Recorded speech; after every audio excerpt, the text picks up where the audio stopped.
Hello दोस्तों, मैं Sarla Yadav SY Hindi platform channel पर एक बार फिर से आप सभी का हार्दिक अभिनंदन करती हूं। और हम अपने चैनल पर DSSB TGT PGT हिंदी की तैयारी करवा रही हैं और उसी के संदर्भ में आज की हमारी होगी क्लास नंबर 22 और 21 तक की जो क्लास है मैं डाल चुकी हूँ। सिलेबस के अकॉर्डिंग मैंने सारी क्लासेस डाल ली हैं। तो जो हमारे साथ तैयारी करना चाहता है वो हमारे चैनल को सब्सक्राइब करे, वीडियो को लाइक एंड शेयर जरूर करें। और मैं एक एक टॉपिक को सिलेबस में से दिखा कर यहाँ पर बता रही हूँ कि हम कहाँ से पढ़ रहे हैं। तो अगर मैं कल की वीडियो की बात करूँ तो कल मैंने जनेंद्र के ऊपर सब कुछ डाल दिया था, इनके उपन्यास, कहानी, नाटक, निबंध और साथ ही साथ कर रहे हैं हम हिंदी व्याकरण।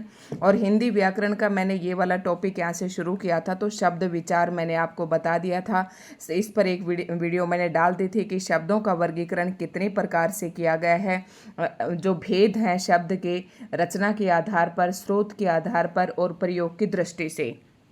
ये सारा टॉपिक मैंने यहाँ तक करवा दिया था।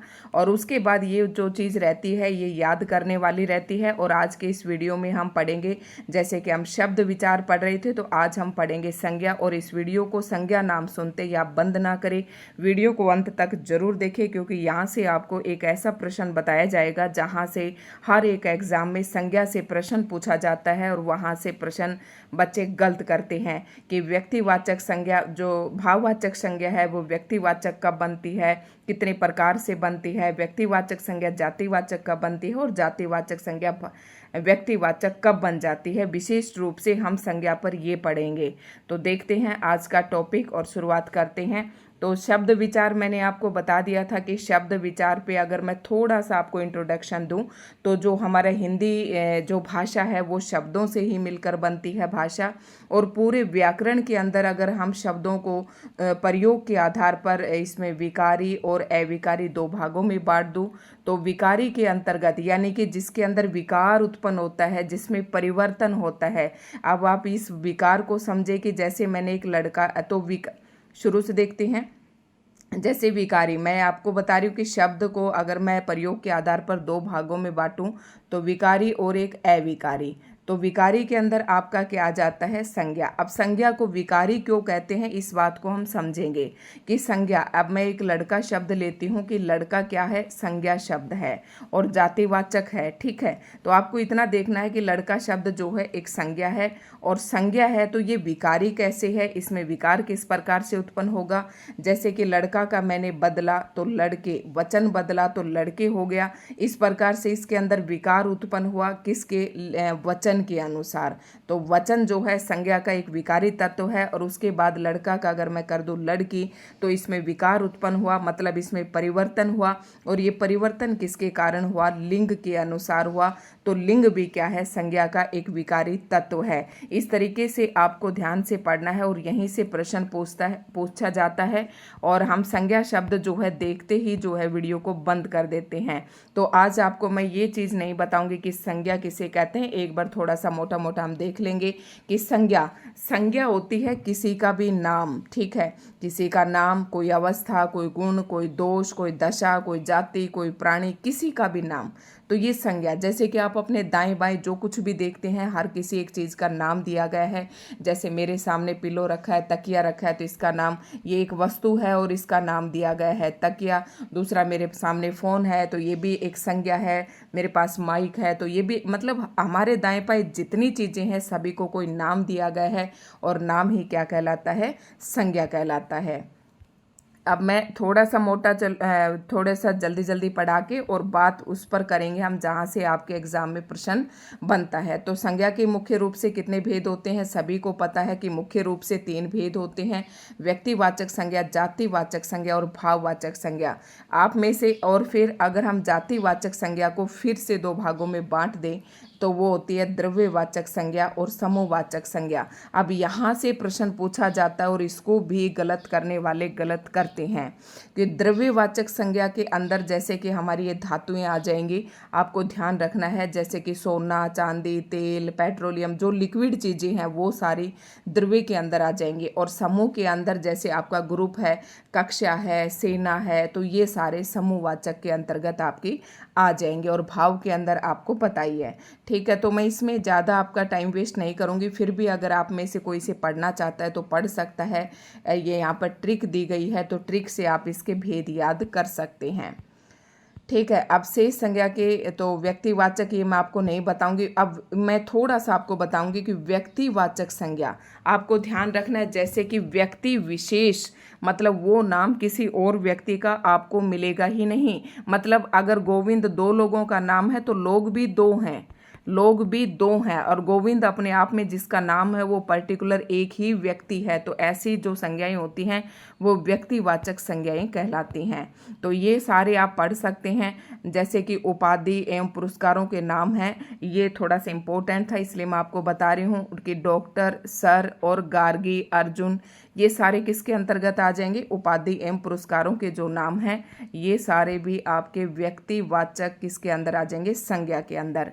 फिर जैसे कि नाम है किसी का भी, देवी देवताओं के नाम है, देशों के नाम है, राज्यों के नाम है, कोई खाड़ी है, कोई झील है, तो ये सारे नाम किसके अंतर्गत आ जाएंगे?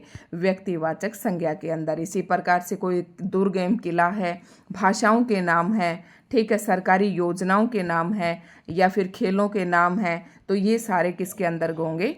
व्यक्तिवाचक संज्ञा के अंतर्गत। अब थोड़ा सा हम ध्यान देंगे। व्यक्तिवाचक संज्ञा के बाद आ जाएगा आपका जातिवाचक संज्ञा, और जातिवाचक संज्ञा के बाद आएगा फिर आपका भाववाचक संज्ञा। तो ये हम पढ़ रहे थे, ये यहाँ तक मैंने आपको बताया। थोड़ा थोड़ा इसमें ज़्यादा हम टाइम वेस्ट नहीं करेंगे। और उसके बाद क्या है, जैसे कि ये सारे यहाँ पर देख रखे हैं, आप देख सकते हैं। और उसके बाद है जातिवाचक संज्ञा। अब इसमें दिक्कत होती है कई लोगों को। देखो, जैसे कि जातिवाचक संज्ञा ये किसी एक व्यक्ति का बोध न कराकर कि उसकी पूरी जाति का बोध कराते हैं, ठीक है, तो उसे क्या कहते हैं? हम जातिवाचक संज्ञा कहते हैं। जातिवाचक संज्ञा का क्षेत्र व्यक्तिवाचक संज्ञा की तुलना में अधिक होता है एवं जातिवाचक संज्ञाएं व्यक्तिवाचक की तुलना में अधिक सार्थक होती हैं। अब जातिवाचक संज्ञा हम किस किस को कहेंगे?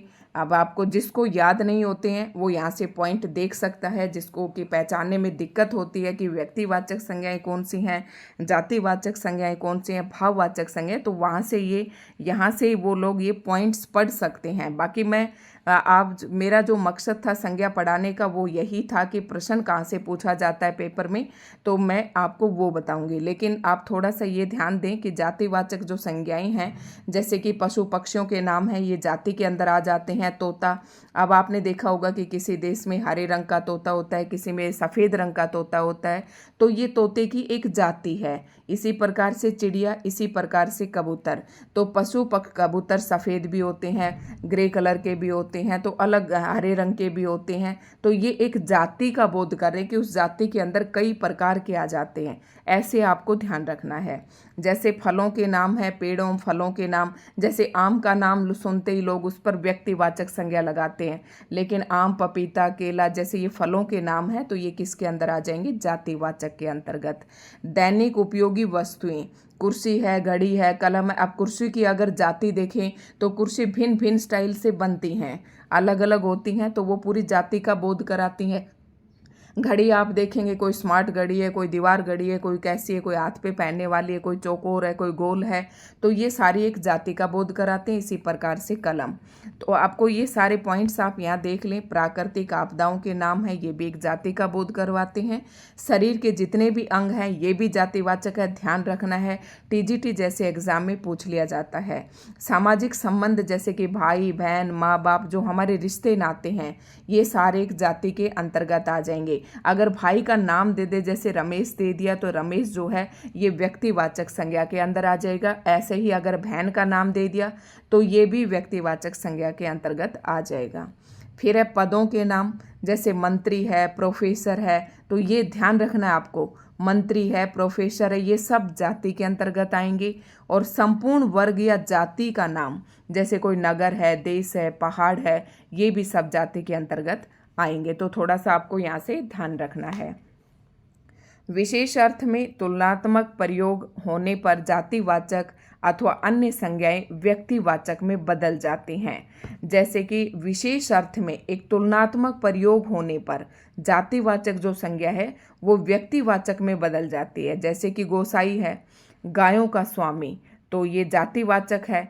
और अब हम गोसाई किसका नाम लेते हैं, एक हम तुलसीदास जी को भी गोसाई कह देते हैं, तो ये फिर क्या हो जाएगा, जातिवाचक संज्ञा जो है ये व्यक्तिवाचक में बदल जाएगी। अगर गोसाई गायों का स्वामी लेते हैं तो जातिवाचक कहलाएगा, अगर गोसाई का मतलब हम तुलसीदास जी से लेते हैं तो ये व्यक्तिवाचक संज्ञा हो जाएगी। जैसे कि बहुब्रीहि समास के उदाहरण व्यक्तिवाचक संज्ञा के हैं। बहुब्रीहि समास के उदाहरण व्यक्ति, गोरी गाय, गोरी गाय। अब गाय है तो जातिवाचक संज्ञा है, और मैं कह दूं गोरी गाय तो ये हो जाएगा व्यक्तिवाचक संज्ञा। अब मैं कहूँ घोड़ा, तो घोड़ा क्या है, एक जातिवाचक संज्ञा है। अब मैंने घोड़े का एक नाम रख दिया पर्टिकुलर कि चेतक घोड़ा, तो आपको पता है कि नाम देते ही तो वो संज्ञा क्या हो जाएगी, व्यक्तिवाचक हो जाएगी। तो गाय और घोड़ा कहेंगे तो जातिवाचक संज्ञा होगा, लेकिन गाय को नाम दे दिया गोरी गाय, काली गाय, ठीक है, कोई भी नाम दे देते हैं हम अपने घर में जो पशु होता है, फिर वो व्यक्तिवाचक संज्ञा बन जाती है। ऐसे ही चेतक घोड़ा, तो ये भी व्यक्तिवाचक संज्ञा बन जाएगा। अब थोड़ा सा और आगे देखेंगे जिस तरीके के आपके एग्जाम में प्रश्न पूछे जाते हैं। उसके बाद आता है समूहवाचक संज्ञा। तो प्राणियों के अथवा पदार्थों के समूह का बोध कराने वाली संज्ञा समूहवाचक संज्ञा कहलाती है। अब वो चाहे कोई प्राणी हो चाहे कोई पदार्थ हो, अगर उसके पूरे समूह का बोध करवाती है तो वो क्या कहलाती है, समूहवाचक संज्ञा कहलाती है। अब समूह में ना आपको ये 5-10 पॉइंट्स हैं, आप इन्हें ध्यान रखेंगे, जैसे प्राणियों का समूह और पदार्थों का समूह। अगर पदार्थ होंगे तो वो निर्जीव होंगे, प्राणी होंगे तो वो सजीव होंगे। तो ठीक है, जैसे सभा है, सभा कोई एक आदमी की नहीं होती, तो वो क्या होती है, एक ग्रुप में होती है, तो ये आपके समूहवाचक। दल होता है पूरा, उसमें ज़्यादा भी हो सकते हैं, लेकिन एक से ज़्यादा लोग होंगे तभी आपका दल कहलाएगा।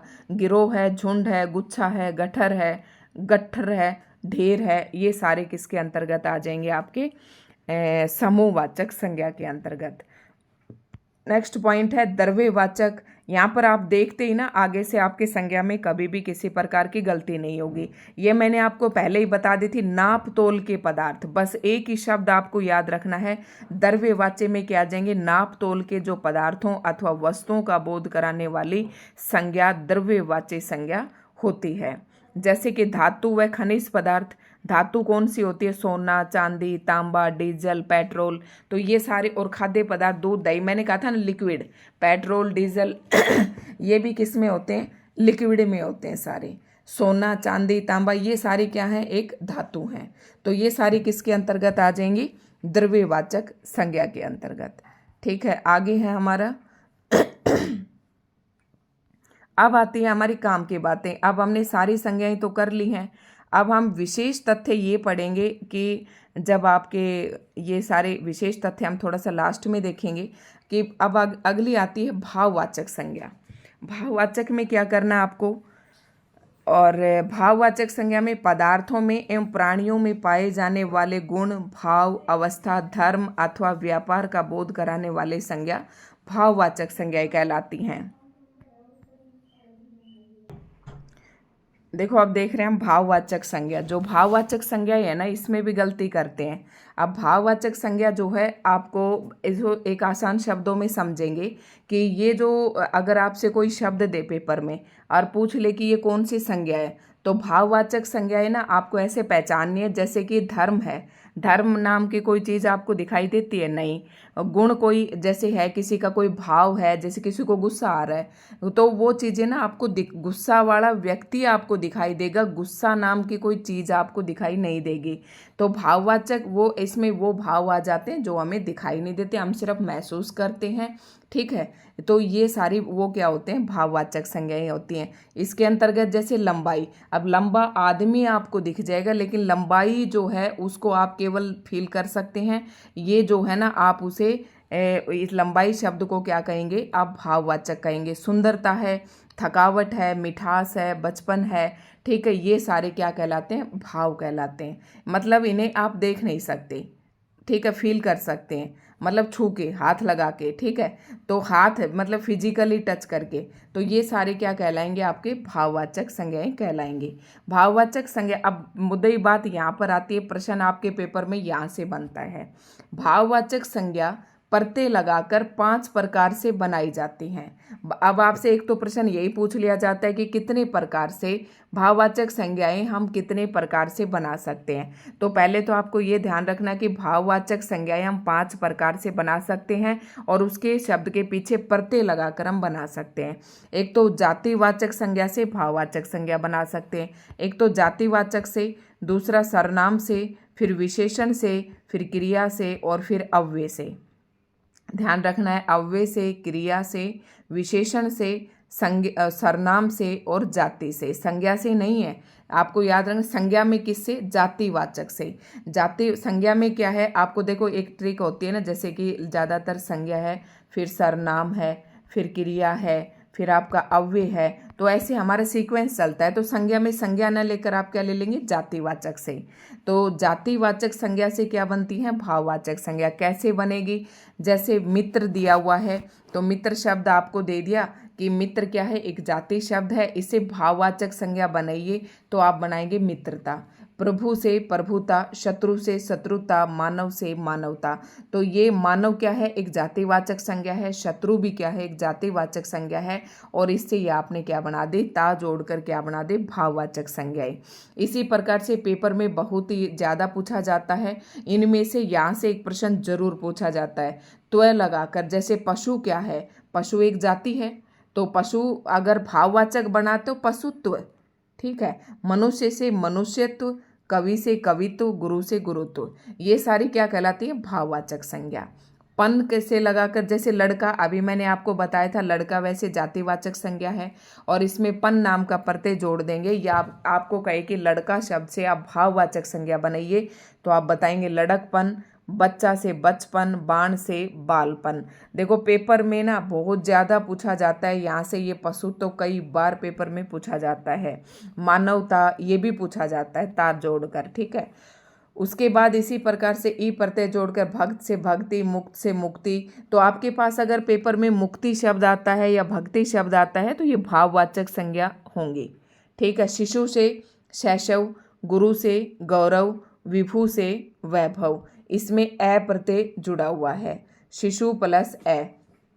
और आपको पता है, ठीक है, शिशु से शैशव, गुरु से गौरव, जैसे कि ए प्लस ये ऊ है, शिशु ऊ है लास्ट में, छोटा ऊ है, ऊ प्लस ए जोड़ने से आपका आई बन जाता है। शैशव, गुरु से गौरव, विभु से वैभव, ठीक है। आप जोड़ेंगे तो बूढ़ा से बुढ़ापा, बहन से बहनापा, नौकर से नौकरी।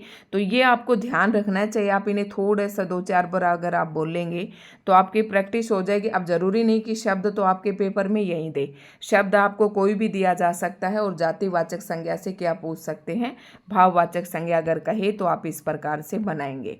फिर सर्वनाम से, भाई ये अपना है ना, ये पेपर में रखा हुआ होता है। अब आप ये कहेंगे कि मैम जैसे अपना है, ये तो आपसे बना है, तो आप क्या है? एक सर्वनाम है। अब निज क्या है? निज को हम सर्वनाम कैसे समझे? निज का मतलब मेरा, मैं, अपना, मेरा जो खुद का होता है वो निज का होता है। तो मैं, निज का मतलब मैं, मेरा, तो ये क्या है? मैं मेरा क्या है? ये सर्वनाम है। तो इससे अगर आपको भाववाचक बनाना है तो आप निज से कैसे बनाएंगे? निजत्व, स्व से स्वतः। तो स्व का मतलब भी क्या होता है? मैं, खुद, अपना, ठीक है। और पराया, पराया भी कोई दूसरा लोग ही है, ठीक है। दूसरे के लिए हम मध्यम पुरुष का प्रयोग करते हैं, मैं, तुम मतलब तुम कह दो या फिर पराया कह दो, तो पराया, परायापन। तो ये दोनों शब्द आपको समझ में आ गए होंगे कि निज और पराया सर्वनाम कैसे हुए। मैं आपको बता रही हूँ, ये हम पुरुष की जगह पर प्रयोग करते हैं, प्रथम, उत्तम पुरुष, मध्यम पुरुष और अन्य पुरुष। तो ये भी क्या हो जाएगा? सर्वनाम से भी क्या बनती है? भाववाचक संज्ञाएं बनती हैं। जैसे अहम से अहंकार, सर्व से सर्वस्व, ठीक है। आगे विशेषण से कैसे बनाएंगे? तो विशेषता बताएगा, साफ है तो सफाई हो जाएगा भाववाचक। अच्छा एक शब्द है, अच्छा, साफ, बुरा, भला, खट्टा, मीठा, ये सारे शब्द कैसे शब्द हैं? विशेषण शब्द हैं। अब साफ शब्द से भाववाचक कैसे बनाएंगे? सफाई, अच्छा से अच्छाई, बुरा से बुराई, खट्टा से खटास, मीठा से मिठास, उदार से उदारता, वीर से वीरता, सरल से सरलता। ये उदारता, वीरता ये विशेषण हैं, आप इनको जातिवाचक संज्ञा में मत लेकर जाना। ये विशेषण है। ये उदार हृदय वाला व्यक्ति बहुत ही वीर है तो ये उसकी विशेषताएं हैं। सरल हृदय वाला व्यक्ति तो ये उसकी विशेषता है, यानी कि ये विशेषण है। और विशेषण से क्या बना रखा है? भाव बना रखा है प्रत्यय जोड़कर। वीर से वीरत्व और लाल से लाली। ठीक है, अब क्रिया से कैसे बनाएंगे? जैसे खेलना, तो यहाँ से तो इतना प्रश्न ज़्यादातर यहाँ से पूछा जाता है। जैसे कि ये मैंने आपको पहला ही बताया था कि ये दोनों जातिवाचक संज्ञा से भाववाचक संज्ञा, और दूसरा है सरनाम से भाववाचक संज्ञा। ये दो पूछे जाते हैं पेपर में, इनसे थोड़ा कम ही पूछा जाता है। फिर भी आप देख लो, जैसे खेलना, क्रिया क्या होता है? जो भी आप काम कर रहे हैं, जो भी आप कर रहे हैं, मतलब कोई काम हो रहा है, वो सारा आपका क्रिया, काम ही क्रिया होता है। ठीक है, डूइंग वर्ड जैसे कहते हैं, तो काम ही क्या होता है? क्रिया। क्रिया से क्या बनाना है आपको? भाववाचक। तो खेलना एक क्रिया है, तो इसका भाव क्या हो जाएगा? खेल। ये ध्यान रखना है, कभी आप खेलना को ही क्या कह दें? भाववाचक कह दें। तो खेलना क्रिया है और इससे भाव क्या बनेगा? खेल। खेल। ठीक है, लूटना लूट, जीतना जीत। ठीक है, हंसना हंसी, इसमें आपको ध्यान रखना है। चढ़ना चढ़ाई, पढ़ना पढ़ाई, लिखना लिखाई। ठीक है, आवट जैसे बनावट, थकावट, लिखावट, ये सारे क्रिया से हैं। ठीक है, ये तो आप देख लें। फिर एक इम्पोर्टेंट और आता है अव्यय से भाववाचक। अव्यय वाली ऐसे शब्द मिलेंगे जिसमें कोई परिवर्तन ही नहीं होगा, कोई विकार उत्पन्न नहीं होगा। आपको ऐसे शब्द मिलेंगे जिसको ना आप लिंग के अनुसार बदल सकते, ना वचन के कारण, ना काल के कारण, ना कारक के कारण, किसी से भी वो बदलते नहीं है। तो ऐसे शब्द क्या कहलाएंगे? अव्यय। और अव्यय से भी क्या बनानी है आपको? भाववाचक। जैसे भीतर से भीतरी, ऊपर से ऊपरी। अब मेरे पास दो शब्द हैं, जैसे भीतर शब्द है और ऊपर शब्द है। ये दोनों शब्द कैसे हैं? अव्यय शब्द हैं। और समीप भी अव्यय शब्द है। अगर आपको लिंग के अनुसार या वचन के अनुसार हर स्थिति में भीतर भीतर ही होता है और समीप समीप ही होता है, ये लिंग वचन काल कारक के अनुसार ये कभी भी नहीं बदलते। तो इनकी भाववाचक संज्ञा कैसे बनाएंगे? भीतर से जैसे भीतरी, ऊपर से ऊपरी, दूर से दूरी। ठीक है, परस्पर पारस्परिक, ये पेपर में पूछे जाते हैं, इसको ध्यान रखना। व्यवहार से व्यवहारिक, एक प्रत्यय जोड़ने से बन गया। ठीक है, और ये अव्यय से बन जाएंगे। तो ये याद रखना है कि जातिवाचक से जब भाववाचक बनाएंगे तो ये 5 प्रकार से बन जाएंगे। अब मोस्ट इम्पोर्टेंट प्रश्न ये आता है, यहाँ से आपके पेपर में पूछा जाता है कि जातिवाचक संज्ञाओं से व्यक्तिवाचक संज्ञा और व्यक्तिवाचक जातिवाचक कब होती है और जातिवाचक व्यक्तिवाचक कब होती है। इसका हम ध्यान से देखेंगे। यहाँ से प्रश्न पूछा जाता है। टीजीटी पीजीटी जो एस्टेट के पेपर हैं, आप पुराना कोई भी पेपर उठाकर देखिए, यहाँ से एक प्रश्न आपको जरूर मिलेगा। देखो, जैसे कि व्यक्तिवाचक से जातिवाचक, व्यक्तिवाचक से जातिवाचक, यानी कि आपको जो सेंटेंस दिया गया है उसमें राम तो हरिश्चंद्र हैं। जैसे कि आपको पूछना है कि व्यक्तिवाचक संज्ञा जातिवाचक कब बन जाती है। अगर मेरे पास मान लो पेपर में एक सेंटेंस दिया गया है कि राम तो हरिश्चंद्र हैं, अब हरिश्चंद्र शब्द पे आपको लाइन लगाकर पूछ लेंगे कि हरिश्चंद्र शब्द किस प्रकार की संज्ञा है। अब मान लो आपके पेपर में यही आ जाता है कि राम तो हरिश्चंद्र हैं। देखो, अब यहाँ पर हरिश्चंद्र क्या कर रहा है? एक जाति का बोध कर रहा है। या मैं कहूँ जैसे कि हरिश्चंद्र क्या था? एक ऐसा व्यक्ति जो सत्यवादी था। तो ये अपनी सत्यता के कारण पूरे संसार में, पूरी दुनिया में मशहूर है। तो राम तो हरिश्चंद्र है।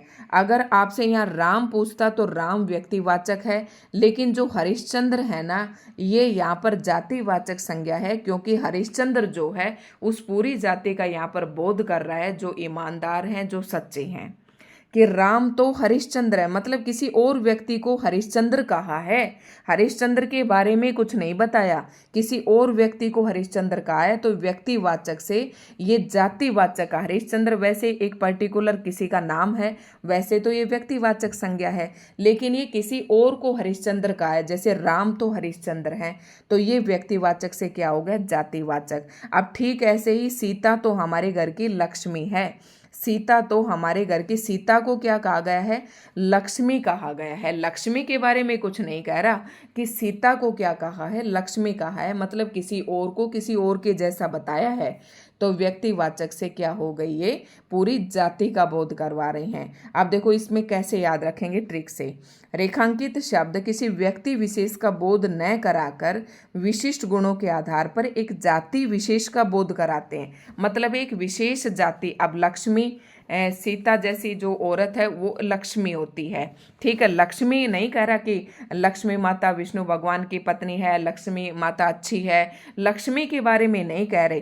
क्या कह रहे कि सीता तो हमारे घर की लक्ष्मी है, दूसरे को लक्ष्मी के जैसा बता रखा है, इसमें राम को हरिश्चंद्र बता रखा है। तो यहाँ पर हरिश्चंद्र और जो लक्ष्मी है क्या है, व्यक्तिवाचक से ये पूरी एक जाति का यहाँ पर बोध कर रहे हैं, ठीक है।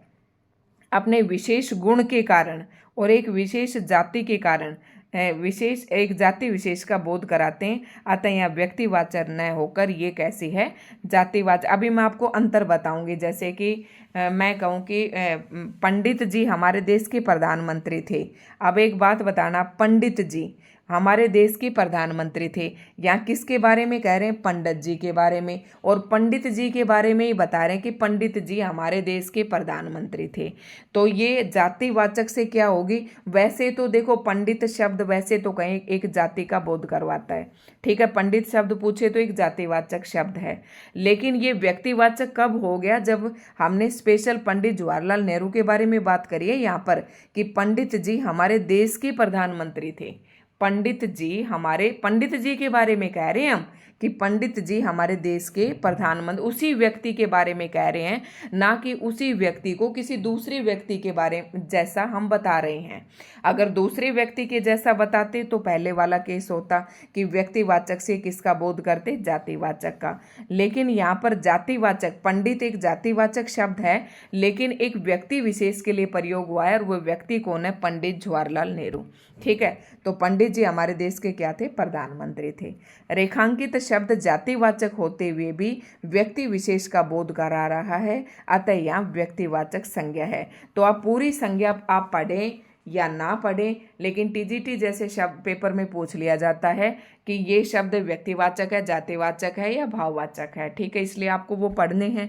बाकी जो आपके पेपर में क्वेश्चन बनते हैं वो यहाँ से बनता है कि व्यक्तिवाचक से जातिवाचक और जातिवाचक से व्यक्तिवाचक, ठीक है। तो ये आपको थोड़ा सा ध्यान रखना है कि भाववाचक संज्ञाएं जो हैं हम कितने प्रकार से बना सकते हैं, 5 प्रकार से बना सकते हैं। जातिवाचक संज्ञा से, फिर हम सर्वनाम से, फिर क्रिया से, फिर विशेषण से और फिर अव्यय से, ये आपको ध्यान रखना है। तो आज की टॉपिक में इतना ही था। मैं इसे बहुत ज़्यादा समय नहीं लगाना चाहती थी क्योंकि देखने में आपको संज्ञा ही लगता है, लेकिन एक प्रश्न यहाँ से ज़रूर पूछा जाता है और वो मैंने आपको बता दिया है।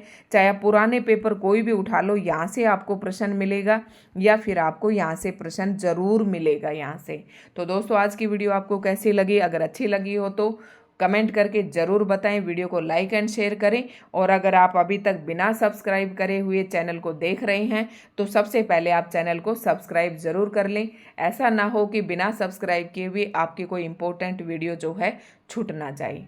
धन्यवाद।